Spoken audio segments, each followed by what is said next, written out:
লন্ডনে অন্তর্বর্তী সরকারের প্রধান উপদেষ্টার সাথে বিএনপির ভারপ্রাপ্ত চেয়ারম্যান তারেক রহমানের বৈঠক অনেক রাজনৈতিক দলের মনে জ্বালা ধরিয়েছে বলে মন্তব্য করেছেন বিএনপির সিনিয়র যুগ্ম মহাসচিব রুহুল কবির রিজভী। শনিবার বিকেলে গাজীপুরের ভবানীপুরের মুক্তিযোদ্ধা কলেজ মাঠে বিএনপির নতুন সদস্য সংগ্রহ ফর্ম বিতরণ এবং নবায়ন কর্মসূচি উদ্বোধন করে এসব কথা জানিয়েছেন তিনি।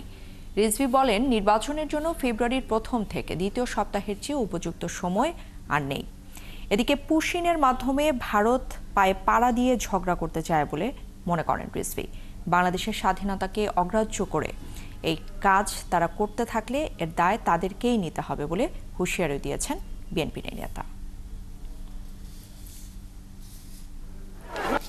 একটা বিরাট প্রক্রিয়া শুরু হয়ে যায়, হজ মৌসুম শুরু হয়ে যায়, তাহলে এর মধ্যে কি করে সম্ভব?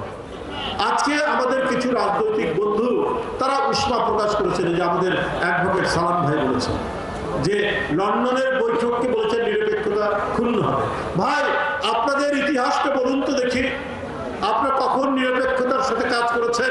পাকিস্তান আন্দোলনে আপনারা সমর্থন করেননি।